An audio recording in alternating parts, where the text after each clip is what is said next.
Good மார்னிங்மா. Exercise 11.3ல fourth sum integration பண்ண சொல்லிக்கிறாங்க. ஸோ 1, 2, 3 தனித்தனியாக எடுத்து இன்டகிரேட் பண்ணிக்கிறேன். Into dx integration into dx. Okay, நான் ஒரு ஸ்டெப்பை குறைச்சிக்கிறேன். நான் கணக்கு எழுதுனேன், அப்படியே இன்டகிரேட் பண்ணியாச்சு. நீங்கள் அடுத்தது இங்கே இதுவும் பண்ண வேண்டியது என்னென்ன பார்க்கணும் சாமி, இங்கே ஹோல் ஸ்கொயர் இருக்கான்னு பாருங்கள். இல்லைன்னா அது ஹோல் ஸ்கொயர் வடிவத்தில் ஃபஸ்ட்டு எழுதணும்.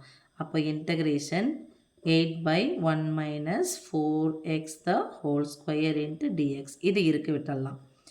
Plus 27 by square root of 1 minus 9 எதனுடைய ஸ்கொயர் 3 ஸ்கொயர், அப்போ 3x the whole square into dx integration minus integration 15/1 plus 25 யாருடைய ஸ்கொயர் 5 ஸ்கொயர், அப்போ 5x the whole square into dx. Right, இப்போ பாருங்கள் 8 இருக்குது, அது ஒரு மாதிரி வெளியே எடுத்துகிட்டு வந்தாலும் ஓகே, இல்லை அப்படியே வச்சுனாலும் okay. 8 into 1 minus x square formula 1 minus square root of இருக்கோ, சாரி ஸ்கொயர் ரூட் ஆஃப் மறந்துட்டேன்.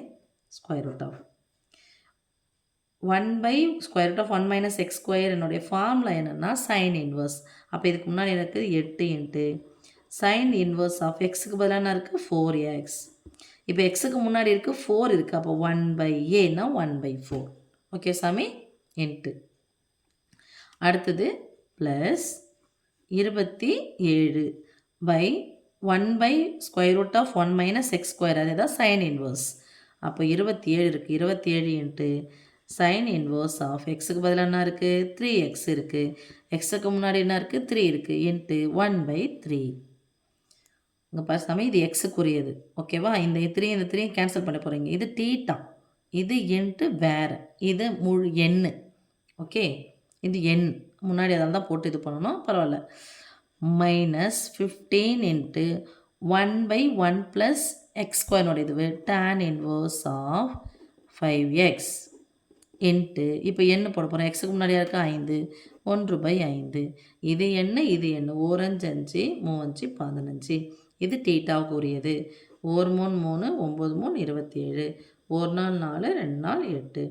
2 into sine inverse of 4x plus c போடல, okay, plus 9 into sine inverse of 3x minus 3 into tan inverse of 5, ஐயோ 5x plus C.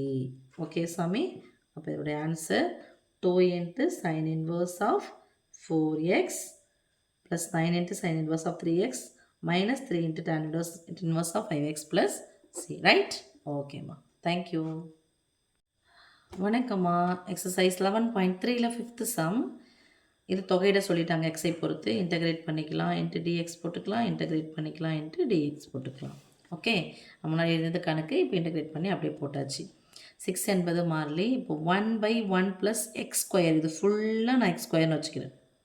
அப்போ என்னது 1/1 plus X square என்னது tan inverse of, இங்கே 6 இருக்குது 6 போட்டுக்கலாம், tan inverse of X.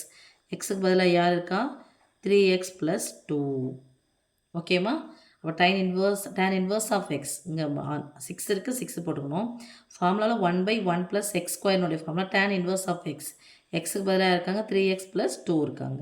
Right, into எக்ஸுக்கு முன்னாடியாக இருக்கா 3 இருக்குது, அப்போ 1/3 minus 12 into square root of இருக்குது, ஹோல் ஸ்கொயர் இருக்கான்னு பார்க்க சொன்னால் ஃபஸ்ட்டு ஹோல் ஸ்கொயர் இருக்குது. ரைட், ஃபஸ்ட்டு கண்டிஷனே அதுதான். இந்த square root of 1 minus x ஸ்கொயர்னால் சைன் இன்வர்ஸ். அப்போது சைன் இன்வர்ஸ் ஆஃப் எக்ஸுக்கு பதிலாக என்ன இருக்குது 3 மைனஸ் 4x இன்ட்டு எக்ஸுக்கு முன்னாடி யார் இருக்கா மைனஸ் 4 இருக்குது. அப்போது 4னுடைய தலைகீழி 1/4. என்ன 1/4 மைனஸ் 1/4. ஓகே சாமி, ப்ளஸ் சி. ரைட், இப்போது நடுவில் இதுதான் எண்கள், இங்கே எடுத்துகிட்டு போய் பெருக்குனா தப்பாக போயிடும். கேன்சல் பண்ணிங்கன்னா 1 3 3 2 3 6. அப்போ 2 into tan inverse of 3x plus 2 minus 1 நாள் 4 3 நாள் 12, 2 இங்கே ஒரு மைனஸ் இங்கே ஒரு minus, plus 3 into sine inverse of 3 minus 4x plus c. ஓகேம்மா, அவ்வளோதான். ஹாய், திஸ் இஸ் மகா. வணக்கம். எக்ஸசைஸ் 11.3ல 6th சம் பார்க்க போகிறோம்.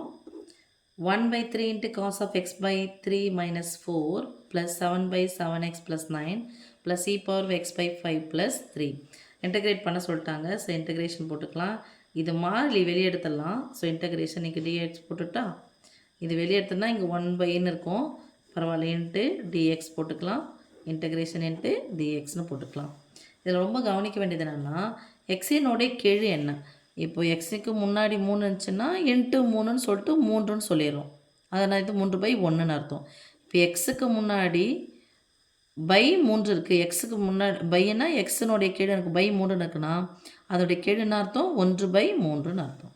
ஓகே சாமி, தெரிஞ்சால் அந்த கணக்கு ஈஸியாக போட்டு போயிட்டே இருந்தெல்லாம் இன்டகிரேட் பண்ணிக்கலாம். 1/3 அப்படியே வச்சுக்கலாம். காசை இன்டகிரேட் பண்ணோம்னா சைன் டீட்டாவுக்கு பதிலாக என்ன இருக்குது இது இருக்கா இன்ட்டு எக்ஸினுடைய கீழுனாது 1/3. அப்போ 1/aன்னு போடணும். 1/3 அப்படிங்கிறது 1/aனது ஏயின் தலைகீழி. அப்போ 1/3ன் தலைகீழினாது 3/1 தானே. ஓகேம்மா, இப்போது 1/1/3 என்னது 1/3ன் தலைகீழினாது 3/1. அப்போ இன்ட்டு 3. ஓகேம்மா, ப்ளஸ் 7. இங்கே அடுக்கு நான் 1ன்னு வந்தால் என்ன சொல்லி வச்சுக்கிறோம், நம்ம லாக் போட்டுக்கணும். என்ன போட்டுக்கணும் சாமி, லாக் போட்டுக்கணும். அப்போ 7 இன்ட்டு லாக் ஆஃப் 7x + 9. எக்ஸுக்கு முன்னாடி யார் இருக்கா 7 இருக்கா. அப்போ அதனுடைய தலைகீழ் என்னது 1/7. இது number. Okay, plus e power எக்ஸை இன்டகிரேட் பண்ணால் இ பவர் எக்ஸ் தான். So e power x/5 + 3 into எக்ஸினுடைய கீழ் என்னது 1/5. எக்ஸினுடைய கீழ் என்னது 1/5. அப்போ அதனுடைய தலைகீழ் என்னது 5/1, அதாவது 5. Okay, plus C. இப்போ பாருங்கள், இந்த பெருக்கல் 3 ஃபஸ்ட்டு பெருக்கல் தான் செய்யணும். ப்ளஸ்ஸுக்கு 7 3 கூட்டு 10ன்னு போட்டிங்கன்னா தப்பு. பெருக்கல் செய்யணும். 1 3 3 1 3 3 கேன்சல். 1 7 1 7 கேன்சல். இங்கே எதுவும் கிடையாது, அப்படியே போட்டுக்கலாம்.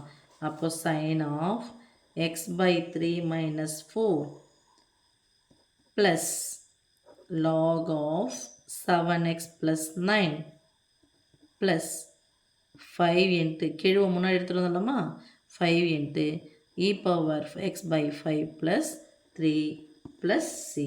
ஓகே சாமி, அப்போது இந்த கெழுவை மட்டும் நீங்கள் பார்த்துட்டிங்கன்னா சரியாக போயிடும். எக்ஸினுடைய கெழுனாது 1/3. இதை தெரிஞ்சிச்சுன்னா கணக்கு இதெல்லாம் ஈஸியாக இருக்கும். ஓகே, அவ்வளோதான் சாமி.